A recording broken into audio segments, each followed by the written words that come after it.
Hello दोस्तों, कैसे आप सब। हम लोग पढ़ रहे थे क्लास 12th का फिजिक्स और चैप्टर का नाम था ऑप्टिक्स। तो पिछले वीडियो में हम लोग पढ़े थे कि अगर एक दर्पण को थीटा कोण से घुमा दिया जाए तो उसका प्रतिबिंब कितने कोण से घूम जाता है। तो हम लोग पढ़े थे 2 थीटा कोण से। ठीक, आज हम लोग उसी को आगे बढ़ाते हैं और आज सीखेंगे हम लोग कि अगर एक कोई वस्तु हो और समतल दर्पण हो और वस्तु का पूरा प्रतिबिंब बनाना हो तो उस समतल दर्पण का ऊंचाई कितना होना चाहिए। क्या हम लोग आज पढ़ेंगे। टॉपिक है हम सबका आज कि एक वस्तु का समतल दर्पण में, समतल दर्पण मतलब प्लेन मिरर में फुल इमेज बनाने के लिए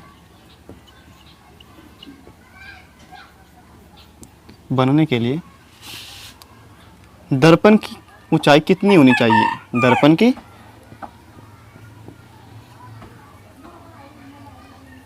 की ऊंचाई कितनी होनी चाहिए। दर्पण की अधिकतम ऊंचाई कितनी होनी चाहिए। दर्पण की अधिकतम ऊंचाई कितनी होनी चाहिए। कितनी होनी चाहिए। ठीक, यही पढ़ना है हम सबको। मतलब एक वस्तु है, उसका पूरा प्रतिबिंब बनाना है हमको समतल दर्पण में, तो उस समतल दर्पण का कितना हाइट होना चाहिए वस्तु से, वही पढ़ेंगे हम लोग। तो मान लिए ये समतल दर्पण है और इसका ऊंचाई जो है वो h है, छोटी वाली h। ठीक, और यहाँ पे मान लिए कोई वस्तु है ये, और इसका ऊंचाई मान लिए बड़ी वाली h। और हमको क्या करना है, इसका पूरा प्रतिबिंब इसमें बनाना है। तो हमको निकालना है कि कितना इसका ऊंचाई होना चाहिए, वो ऊंचाई निकालेंगे। ठीक, तो देखिए एक किरण निकला यहाँ से। ठीक, तो परावर्तन होगा, दर्पण परावर्तन होगा, परावर्तन हो गया, आया किरण लौट गया। यहाँ पे एक अभिलंब डाल दीजिए।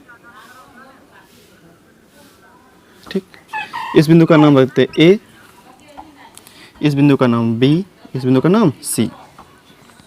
अच्छा, ये आपतित हुआ किरण इंसिडेंट रे है, ये रिफ्लेक्टेड रे, ये नॉर्मल। तो आपतन कोण और ये परावर्तन कोण दोनों आपस में क्या होता है, बराबर होता है। ये जानते हैं, परावर्तन के दूसरे नियम से जानते हैं। आपतन परावर्तन कोण क्या होता है, बराबर होता है। अगर कोण बराबर है तो सामने वाला भुजा भी क्या होगा, इसका बराबर होगा। ठीक, मतलब क्या, AB बराबर होगा BC का। क्या होगा, AB बराबर होगा BC का, क्योंकि कोण बराबर तो भुजा बराबर। ठीक, फिर यहाँ से निकालते किरण, ये वस्तु है, किरण निकला, दर्पण है, परावर्तन होगा, परावर्तन भी हो गया। ठीक, अभिलंब डाल देते हैं C, इसका नाम D रख देते हैं, इसका नाम E। यहाँ परावर्तन हो रहा है तो आपतन कोण, परावर्तन कोण क्या होगा, बराबर होगा। यहाँ पे फाइल लिख लेते हैं। ठीक, तो ये भुजा जितना होगा वो भुजा क्या होगा, इसके बराबर होगा। ठीक, मतलब क्या, CD बराबर होगा DE का, CD बराबर होगा DE का। ठीक, इसको मिटा दीजिए, ऐसा कोई काम नहीं। अब देखिए, अच्छा जो ऊंचाई h है वही ऊंचाई क्या होगा, BD का होगा। क्या होगा, BD का, क्योंकि यही ऊंचाई h है, दर्पण का है। तो हम बोल सकते हैं h बराबर क्या, BD। h बराबर हम लोग BD को h बोल सकते हैं। h बराबर क्या है, BD है। h बराबर क्या है, BD है, क्योंकि h BD के बराबर है, सेम टू सेम। वैसे भी यहाँ पे दिखेगा रेक्टेंगल बन रहा है, आयतकोण धर्म से ये भुजा क्या होगा, बराबर होगा। ठीक, अच्छा अब देखिए h, BD को हम लिख सकते हैं BC plus CD, BC plus CD, लिख दी BC प्लस CD। ठीक, अब देखिए BC और AB क्या है, बराबर है। BC और AB क्या है, बराबर है। तो हम लोग BC को BC क्या है, बराबर है AB का। BC क्या है, AB का बराबर है। तो BC को हम लोग AB भी बोल सकते हैं। क्या बोल सकते हैं हम लोग, AB भी बोल सकते हैं। और CD को हम लोग DE भी बोल सकते हैं। CD को हम लोग DE भी बोल सकते हैं यहाँ पे, क्योंकि AB बराबर है BC का और CD बराबर है DE का। ठीक, अब देखिए H बराबर, अच्छा अब बोले हम कि AB जो है वो AC का आधा है। या अगर हम बोलें कि यहाँ पे ऐसे ही कर दें हम, कि BC जो है ये AC का क्या है, आधा है। BC जो है वो क्या है, AC का आधा है, ऐसा बोल सकते हैं हम, क्योंकि ये दोनों क्या है, बराबर है। तो जितना ये रहा होगा उतना ये रहा होगा, मतलब AC का ये क्या है, आधा है, आधा भाग है। ठीक, CD को बोल रहे हैं हम, ये CE का क्या है, आधा भाग है। CE का क्या है, ये आधा भाग है। ठीक, बोल दिए CE का आधा भाग है। H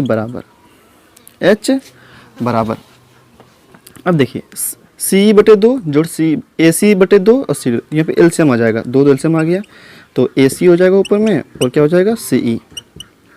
ठीक, H बराबर AC + CE, A से C से E, कितना ये टोटल ऊंचाई H है, मतलब H/2।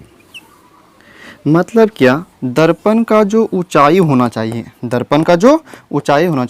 वस्तु के ऊंचाई का आधा होना चाहिए। वस्तु की ऊंचाई का क्या होना चाहिए, आधा होना चाहिए। दर्पण का जो ऊंचाई होना चाहिए, क्या होना चाहिए, वस्तु की ऊंचाई का आधा होना चाहिए। ठीक, यही निकला ऊंचाई, मतलब इसका जो ऊंचाई होना चाहिए वो वस्तु की ऊंचाई से कम आधा होगा, तभी पूरा प्रतिबिंब बनेगा। अगर थोड़ा सा भी अगर कम रहा आधा से तो क्या होगा, पूरा प्रतिबिंब नहीं बना पाएगा वो। ठीक, अब हम लोग कुछ और पढ़ते हैं। अधिकतम ऊंचाई कितना निकला हम सबका, आधा, वस्तु का आधा। अगर वस्तु के हम ऐसे समझिए आप कि अगर मेरा पूरा प्रतिबिंब बनाना है तो जो दर्पण का ऊंचाई होना चाहिए वो कम से कम मेरा आधा होना चाहिए। अगर वस्तु का आधा, मेरा आधा दर्पण है, उसका दर्पण का ऊंचाई अगर मेरे शरीर के आधे के बराबर है तो वो दर्पण क्या करेगा, मेरा पूरा प्रतिबिंब बना देगा। लेकिन अगर मेरे आधे से वो कम रहेगा दर्पण का ऊंचाई तो वो नहीं बना पाएगा। वही कहने का मतलब है कि दर्पण का जो ऊंचाई होना चाहिए वस्तु की ऊंचाई का आधा होना चाहिए। ठीक, और कुछ पढ़ते हैं हम सब। समतल दर्पण का बात हो रहा है तो समतल के बारे में और कुछ जान लेते हैं। पूछता भी है ऑब्जेक्टिव में कि अगर समतल दर्पण का बात किया जाए त्रिज्या, इसका त्रिज्या कितना होगा, तो इसका त्रिज्या जो होता है वो होता है इन्फिनिटी। वो क्या होता है, इन्फिनिटी।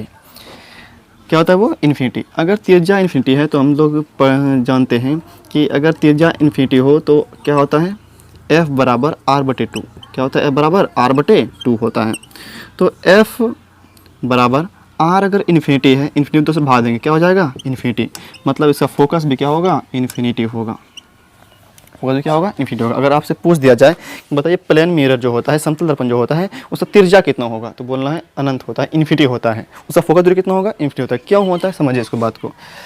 ठीक, अगर देखिए, अगर बहुत बड़ा सा वृत्त ले, बहुत बड़ा सा, ये तो छोटा पड़ गया, बहुत बड़ा सा वृत्त ले, क्या ले, बहुत बड़ा सा वृत्त ले, बहुत बड़ा सा वृत्त ले, तो उसका छोटा सा टुकड़ा बहुत बड़ा हो, बहुत आकार में क्या हो, बहुत बड़ा वृत्त हो, तो उसका छोटा सा टुकड़ा क्या होगा, समतल होगा। छोटा सा क्या होगा, समतल होगा। अगर ये समतल बात करें तो ये बहुत बड़ा वृत्त होगा, तब यहाँ पे समतल आपको भाग दिखेगा। क्योंकि जैसे अगर बात करें छोटा वृत्त बनाते हैं हम लोग, तो यहाँ पे बहुत छोटे लंबाई के लिए थोड़ा सा लगता है कि समतल है, ये थोड़ा सा लगता है बहुत छोटा लंबाई के लिए लगता है समतल है।